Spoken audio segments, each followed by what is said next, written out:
ప్రభువును రక్షకుడైన యేసుక్రీస్తు వారి అతి శ్రేష్టమైన నామమునకు మహిమ కలుగును గాక. అందరూ ఒకసారి రెండు చేతులు పైకెత్తి దేవునికి స్తోత్రం చెప్తాం. హల్లెలూయా, హల్లెలూయా. కొద్ది నిమిషాలు దేవుని వాక్యాన్ని విందాం. మనము మోషే ఉపవాసాలు 10వ రోజు ఈ బుధవారము, అలాగే వసంతవాడ స్వస్థతశాల మనమందరం ఆయన సన్నిధానం ఉన్నాం కనుక దేవుడు 430 సంవత్సరాలు బానిసత్వములో ఉన్న ఇశ్రాయేలుని చూచి ఆయన ఆకాశము నుండి దిగి వచ్చి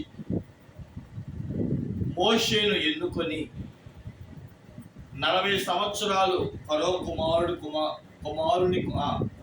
కుమారుని గాను, మరొక 40 సంవత్సరాలు సిపోరా భర్తగాను ఉన్న మోషేను చూచి నువ్వు నా సేవకుడుగా ఉండాలి అని చెప్పినప్పుడు దేవుడు మోషేని తన సేవకు పిలిచిన ఆ పిలుపును బట్టి ఇశ్రాయేలు జీవితంలో 10 అద్భుతమైన కార్యాలు వారికి తెగుళ్ళుగాను, ఇశ్రాయేలీలకు అనగా ఐగుప్తులకు తెగుళ్ళుగాను, ఇశ్రాయేలుకు దీవెనకరముగాను దేవుడు చేశాడు.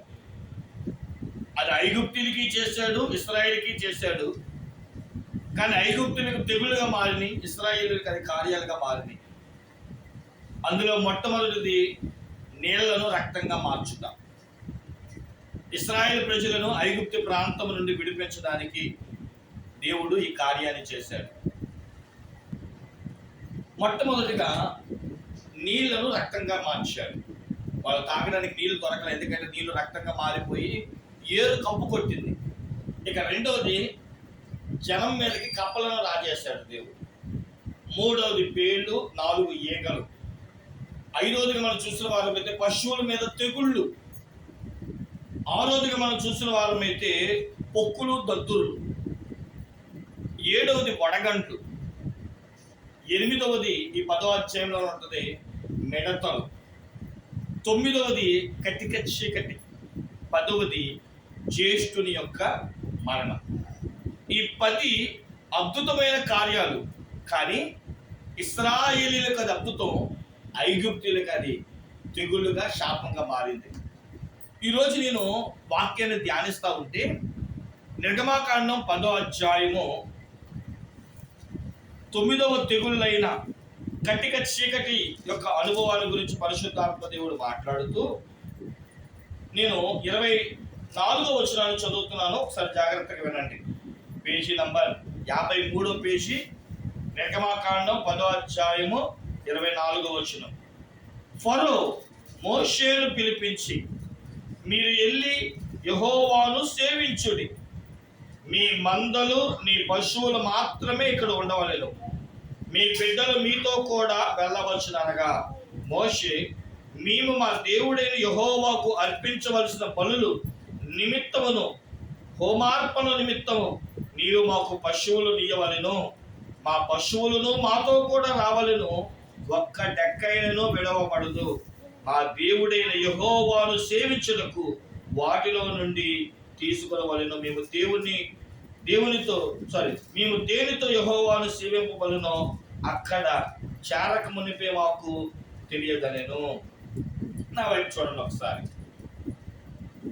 ఈ 10వ అధ్యాయంలోని 21వ వచనం కాడి నుంచి 30వ వచనం వరకు చదివితే దేవుడు 9వ కార్యాన్ని చేశాడు ఐగుప్తీయుల మీదకి, ఇశ్రాయేలీయుల మీదకి.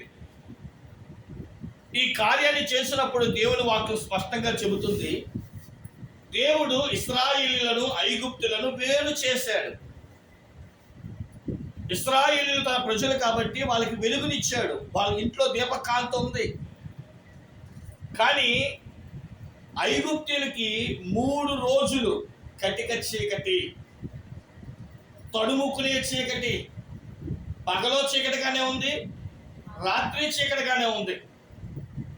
ఈ తడుములాటలో ఫరో మోషేను పిలిపించి ప్రార్థించమని చెప్పడం, మోషే మరేంటి నేను ప్రార్థన చేస్తాను, నేను ప్రార్థన చేసిన ప్రతిసారి దేవుడు కార్యం చేస్తున్నాడు. దేవుడు కార్యం చేసిన ప్రతిసారి నీ హృదయాన్ని రాతిగా మార్చుకుంటున్నావు. దేవుడికి అది చేస్తా ఇది చేస్తాను అంటున్నావు, వెంటనే మళ్ళీ నేను దేవుడికి ఏం చేయను అని అనేస్తున్నావు. మొదటిసారి అన్నాడు పురుషులు వెళ్ళండి అన్నాడు. అది ఎలా కుదిరింది? దేవుడిని ఆరాధించి సేవించాలంటే పురుషులు ఉండాలి, స్త్రీలు ఉండాలి, పిల్లలు ఉండాలి, పశువులు ఉండాలి, అందరూ ఉండాలి. కాబట్టి మమ్మల్ని వదిలే మేము వెళ్ళిపోతామంటే లేదు లేదు, మీరు మాకు బానిసలుగానే ఉండాలి, మీరు మా చెప్పు చేతుల్లోనే ఉండాలి అని చెప్పి పంపించాల. రెండవసారి సరే పురుషులు వదిలే, ఆడవాళ్ళు వెళ్ళాలంటే ఆడవాళ్ళు ఏం చేస్తారు? దేవుణ్ణి ఆరాధించాలంటే పురుషులు, స్త్రీలు, పిల్లలు అందరూ ఉండాలి కదా. మూడోసారి అంటాడు సరే ఒక పని చేయండి, తల్లిదండ్రులు వదిలే, పిల్లలు వెళ్ళి ఆరాధించమంటాడు. అది ఎలా సాధ్యం? కానీ ఈ యొక్క నిర్గమాకాండం 10వ అధ్యాయంలో ఏమని రాయబడిందంటే, పదో ఆలోచన, అది కుయుక్తి ఆలోచన ఏంటంటే భార్య, భర్త, పిల్లలు వెళ్ళండి కానీ పశువులు తీసుకువెళ్ళద్దు అన్నాడు. అందుకు మోషే ఇలా అంటున్నాడు, మేము మా దేవుడైన యెహోవాను సేవింపవలెను. దేనితో నా దేవుణ్ణి సేవించాలి? పశువుల వధతో, పశువుల యొక్క రక్తాన్ని చూపించి నా దేవుణ్ణి ఆరాధించాలి. నిజమే, యేసుక్రీస్తు భూమి మీదకి రానంత వరకు మన దేవుణ్ణి మనం ఎలా ఆరాధించేవాళ్ళం, మన దేవుణ్ణి మనం ఎలా పూజించేవాళ్ళం అంటే రక్తార్పణం.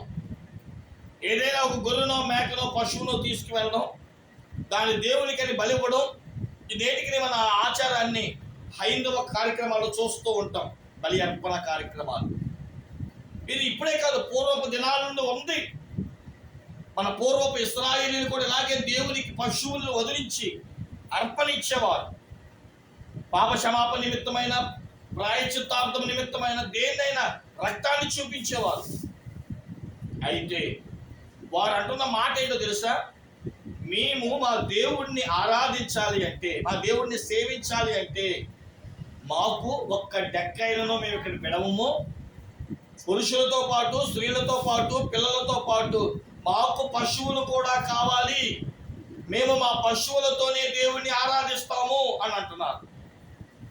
ఇక నేను దేవుని సన్నిధానం మీద ప్రార్థన చేసుకుంటా ఉంటే నాకు అనిపించింది, ఈరోజు దేవాలయాల్లో ఒకవేళ మనం దేవుణ్ణి ఎలా సేవిస్తున్నాం, దేవుణ్ణి సేవించడం, దేవుణ్ణి ఆరాధించడం, మన భాషలో చెప్పమంటారా, హైందవులుగా చెప్పాలంటే మన దేవుడిని మనం ఎలా పూజ చేయాలి?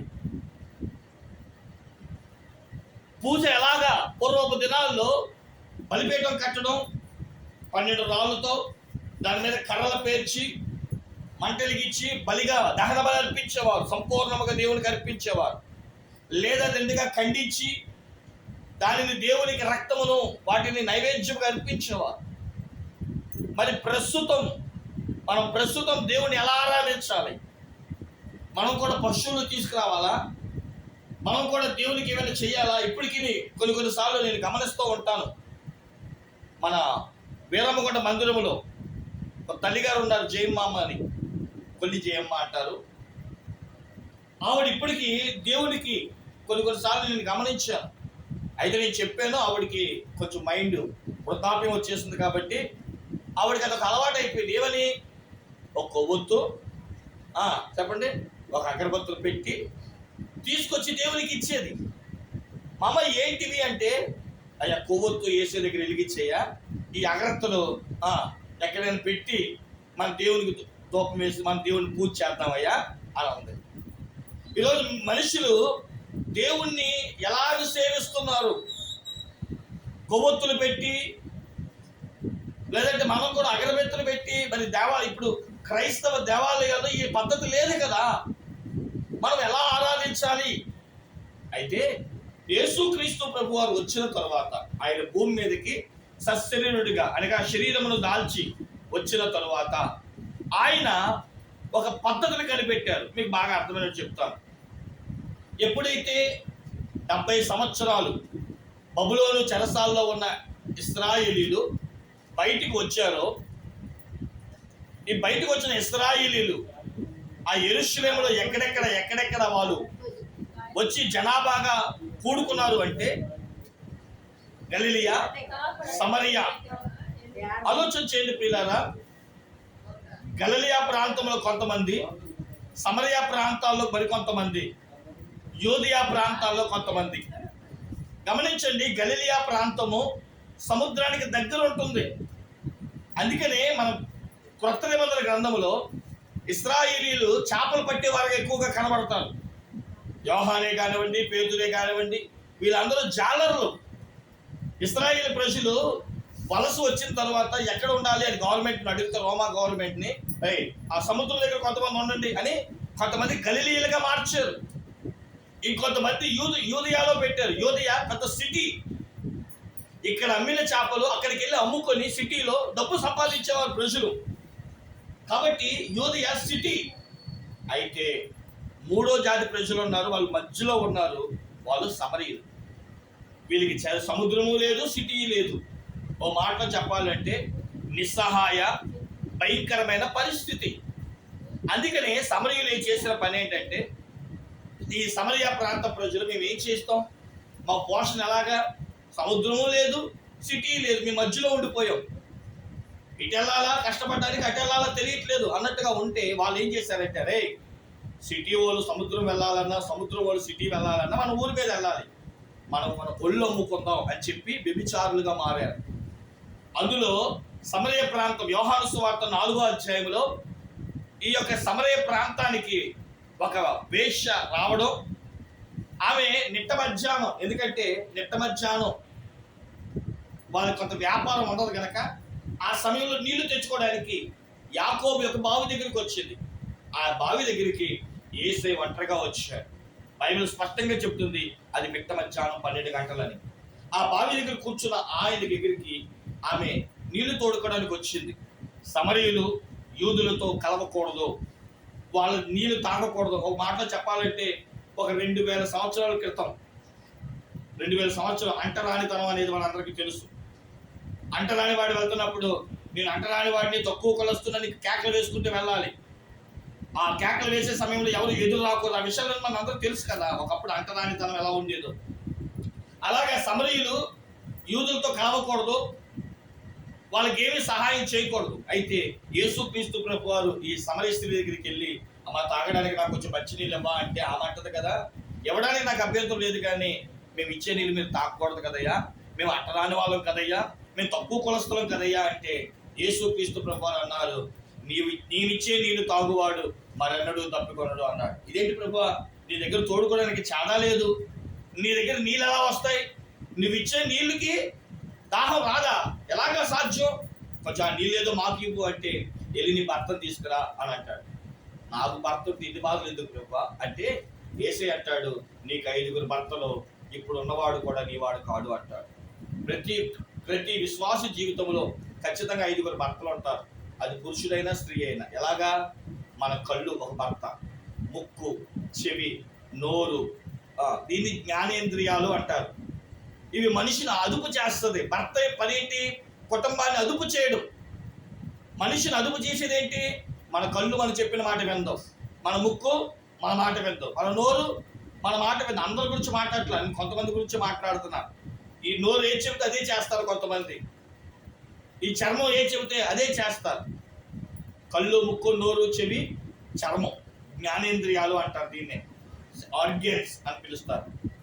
ఈ 5 భర్తలు, 6వ భర్త ప్రాణం. ఈ ప్రాణం కూడా శాశ్వతంగా ఉండేది కాదు.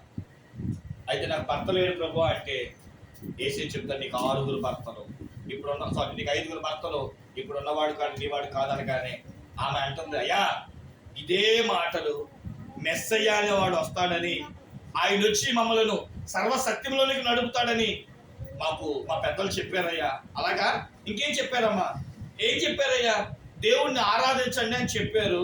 అందుకని కొండ మీద మేము ఒక దేవుణ్ణి ఏర్పాటు చేసుకుంటే, ఇటు యూదులే కానీ ఇటు గలిలియా కానీ రాత్రికి రాత్రి వచ్చి, మీరు దేవుణ్ణి ఆరాధించడం ఏంటి అని చెప్పి, అయ్యా దేవాలయాలు పడగొట్టేస్తున్నారయ్యా, మేము మట్టితో కడుతుంటే పడేస్తున్నారయ్యా, రాళ్ళతో కొడుతుంటే పడేస్తున్నారయ్యా, మేము దేవుణ్ణి ఎలా ఆరాధించమయ్యా అన్నట్టుగా ప్రశ్నించింది.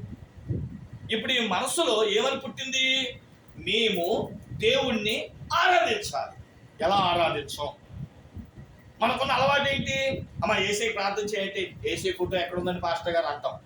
మనకు ఒక అలవాటు అయిపోయింది. ఓ బొమ్మను చూసో, ఓ విగ్రహాన్ని చూసో, ఒక ఆకారాన్ని చూసో దండం పెట్టాలని, నమస్కరించాలని, ఏమండి దాని మొహం చూడాలని మనుషులు ఒక సాంప్రదాయం అయిపోయింది లోకంలో. అందుకని లైట్ వేసినప్పుడు ముద్దు పెట్టుకోవడం ఉన్నాయి అలవాట్లు. ఎక్కడి నుంచి వచ్చినాయి అన్నీ? వాళ్ళు ఏదో ఒక కాన్సెప్ట్ చెప్పారు మన పెద్దలు, అవన్నీ పట్టించుకో మనం. సరే, ఇక్కడ బైబిల్ చెప్తున్న మాట ఏంటంటే, ఇప్పుడు ఈ సమరయ స్త్రీకి ఆరాధన చేయాలని ఉంది. ఎలా చేయను? యోహాను సువార్త 4వ అధ్యాయం 23, 24 వచనాలు ఒకసారి చదువుకున్న పిల్లరా. క్రొత్త నిబంధన గ్రంథము యోహాను సువార్త 4వ అధ్యాయం 23, 24 వచనాలు. యేసే చాలా చక్కని మాట చెప్తున్నాడు. అయితే యథార్థముగా ఆరాధించువారు ఆత్మతోనూ సత్యముతోనూ తండ్రిని ఆరాధించు కాలము వచ్చుచున్నది, అది ఇప్పుడే వచ్చుచున్నది. తన్ను ఆరాధించువాడు అట్టివారు కావాలని తండ్రి కోరుచున్నాడు. దేవుడు ఆత్మ గనుక ఆయనను ఆరాధించువారు ఆత్మతోనూ సత్యముతోనూ ఆరాధింపవలను. స్వయంగా యేసుక్రీస్తు వారు చెప్పిన మాట వైపు చూడండి ప్రియులారా. నేను క్లుప్తంగా చెప్పి ముగించేస్తాను. చెప్పండి. దేవుణ్ణి ఎలా పూజ చేయాలంట, ఎలా సేవించాలంట, ఎలా ఆరాధించాలంట అని అంటే, ఆమెకు అన్నట్టు గుళ్ళతో నీకు పని ఏంటమ్మా? ఫోటోతో నీకు పని ఏంటి? విగ్రహంతో నీకు పని ఏంటి? గుర్తుపెట్టుకో, మన దేవుడు ఎవరు? ఆత్మ. చెప్పండి, ఎవరంటే మన దేవుడు? ఆత్మ. కంటికి కనబడిద్దా? మన దేవుడు సర్వాంతర్యామి. సర్వాంతర్యామి అంటే ఏంటి? ఎక్కడైనా ఉండే దేవుడు, ఏ చోటనైనా ఉండగలిగే దేవుడు, ఏ దిక్కులోనైనా ఉండగలిగే దేవుడు. ఇప్పుడు చెప్పండి, ఈ ఎక్కడైనా ఉండగలిగిన దేవుడికి ఫోటో అవసరం అంటారా? బొమ్మ అవసరం అంటారా? ఆకారం అవసరం అంటారా? సిలువు గుర్తు అవసరం అంటారా? ఈరోజు సిలువు గుర్తు లేకపోతే చర్చిలా అనిపించట్లేదండి. దేవుణ్ణి ఆరాధించేవారు ఎలా ఆరాధించాలంటే 2 విషయాలు చెప్పాడండి. ఈరోజు నిజంగా దేవుణ్ణి ఆరాధించాలి, నా దేవుడిని నేను మనసారా పూజ చేయాలి అనుకుంటున్నావా? ఈ 2 పనులు చేయి చాలు. ఏమని? ఆత్మతోనూ చెప్పండి సత్యముతోనూ ఆరాధించవలెను. చెప్పండి ఎలా ఆరాధించాలంటే మనము ఆత్మతోనూ సత్యముతోనూ ఆరాధించాలి. ఈ ఆరాధన నేను నేర్పింది కాదు. ఈ రోజుల్లో ఆరాధన అంటే ఏంటి మీరు చెప్పండి? ఓ పాస్టర్ గారు ఆరాధన చేయాలనగానే ఏం చేస్తారు? వెంటనే ఓ టేప్ రికార్డు పెట్టో, లేదంటే ఒక ఆర్కెస్ట్రా పెట్టో, మీరు కొట్టండి హల్లెలూయా ఆరాధన అంటూ మనం చేస్తాం ఆదివారం. కాబట్టి ఆలోచించండి, ఈరోజు ఒక డప్పుల ద్వారానో, ఒక మ్యూజిక్ ద్వారానో, ఒక ఇన్స్ట్రుమెంట్ ద్వారానో అది ఆరాధన అనుకుంటున్నారు. నేను విమర్శించట్లేదు, కానీ అది నిజమైన ఆరాధన కాదు. అది దేవుడు ఇచ్చిన ఆరాధన కాదు. మరి నిజమైన ఆరాధన అంటే ఏంటంట? ఆత్మతోనూ సత్యముతోనూ ఆరాధించాలి. ఎవరైతే ఆత్మతోనూ సత్యముతోనూ ఆరాధిస్తే ఏం జరుగుతుంది? ఆ మాట చెప్పి నేను ముందుకెళ్ళిపోతాను. తెస్సలోనికీయులకు రాసిన 2వ పత్రిక, 2 తెస్సలోనికీయులకు రాసిన పత్రిక 2వ అధ్యాయం 13వ వచనం. తెస్సలోనికీయులకు రాసిన 2వ పత్రిక 2వ అధ్యాయం 13వ వచనం. ప్రభు వలన ప్రేమింపబడిన సహోదరులారా, ఆత్మ మిమ్మలను పరిశుద్ధపరచుట వలన మీరు సత్యమును నమ్ముట వలన రక్షణ పొందుటకు దేవుడు ఆది నుండి మిమ్మల్ని ఏర్పరచుకొనెను కనుక మేము మిమ్మును బట్టి ఎల్లప్పుడూ దేవునికి కృతజ్ఞతాస్తుతులు చెల్లింపబడి బద్ధులమై ఉన్నాము. వినండి ప్రియులారా, దేవుణ్ణి అంట ఆత్మతోనూ సత్యముతోనూ ఆరాధిస్తే ఏం జరుగుతుందంట? రక్షణ జరుగుతుందంట. చెప్పండి, ఏం జరుగుతుంది? రక్షణ జరుగుతుందంటే బాప్తిసం పొందుతారు. ఇన్స్ట్రుమెంట్ల మీద ఆరాధిస్తే ఆరాధన వల్ల మనిషి బ్రతుకులు మారరు. ఆత్మ చూడండి, అక్కడ చాలా స్పష్టంగా అన్నాడు, సహోదరులారా ఆత్మ ఏం చేస్తుందంట? మనల్ని పరిశుద్ధపరుస్తుందంట. ఎందుకు ఒక వ్యక్తి రక్షణలోకి వస్తాడో తెలుసా? మనమంట ఆత్మతో ఆరాధించినప్పుడు ఆత్మ అంటే మనం ఏం చేస్తుందంటే పరిశుద్ధపరిచిద్దంట. చెప్పండి ఎలా ఏం చేసిద్దంట? ఆత్మ ఏం చేసిద్ది? ఆత్మ ఎలా పరిశుద్ధపరిచిద్దండి మనల్ని? అసలు ఆత్మను ఎలా పరిశుద్ధపరిచింది అంటే దానికి యేసు కారణం చెప్తున్నాడు. ఎందుకు ఆత్మతోనూ సత్యముతోనూ దేవుణ్ణి ఆరాధించాలి? అసలు ఆత్మతో దేవుణ్ణి ఎలా ఆరాధించాలండి అని అంటారా? నిజమైన ఆరాధన ఎలాగా అంటే ఆత్మతో ఆరాధన చేయండి. ఒక వ్యక్తి ఆత్మతో ఆరాధన చేస్తే అతడు పరిశుద్ధపరచబడతాడు. ఎలా సాధ్యమవుతుంది?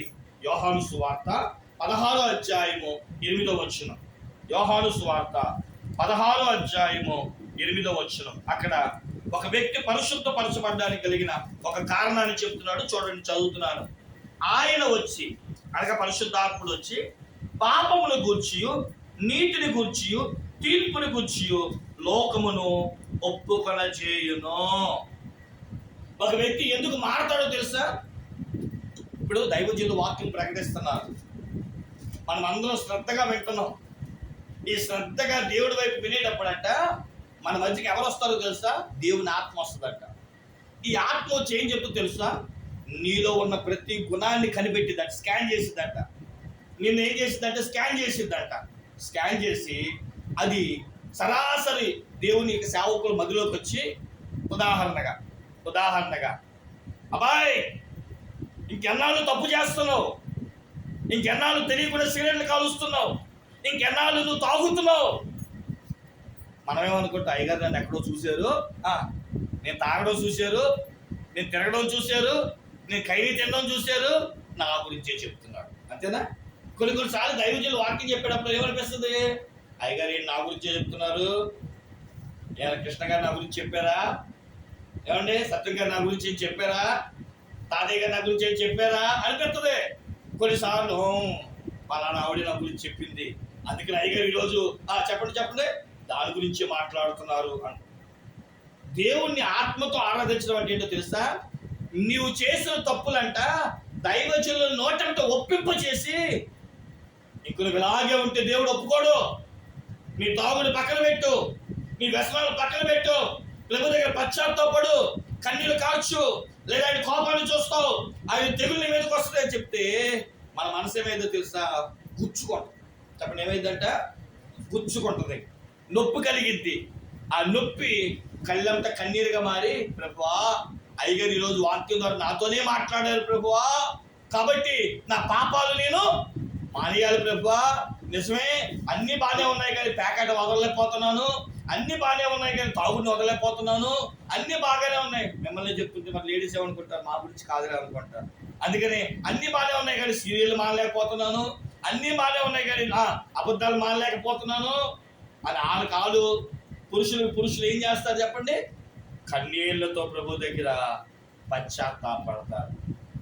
కడగబడిన హృదయంగా మార్చబడింది. ఇప్పుడు ఈ గుండె అంతా తాగుడికి, సిగరెట్లకి, వ్యసనాలకి, ఏమిటి చెత్త చెదారానికి ఉండిపోయిన ఈ హృదయం ఆ కన్నీళ్లతో ఏమైంది చెప్పండి? కడిగబడింది. ఇప్పుడు ఇక్కడ మురుగ్గా ఉంది, నీళ్ళు చూసుకొచ్చి పైగా ఏమైంది? శుభ్రమైంది. ఈ కన్నీళ్ళంట ఈ హృదయ ఆలోచనలను, హృదయ తలంపులను, పాపిష్టి లక్షణాలను కడిగేస్తుందంట. దేవునికి స్తోత్రం చెప్పండి.